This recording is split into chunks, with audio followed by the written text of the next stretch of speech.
Tumakas na tayo, takasan na natin ang mundo. Magtago papalayo sa mas tahimik at payapang mundo. Umubulong ang hanging amihan at huni ng ibon. Dumudulog at tinatawag na tayo ng bundok.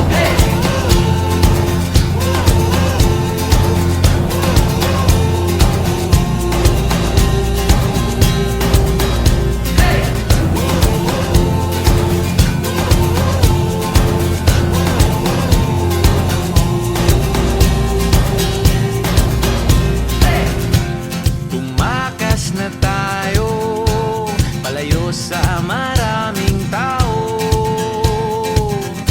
Tumiwalay at magtago sa maingay at malabong mundo. Umubulong ang hanging habagat at hampas ng alon. Dumudulog at niyayakag na tayo ng karagatan.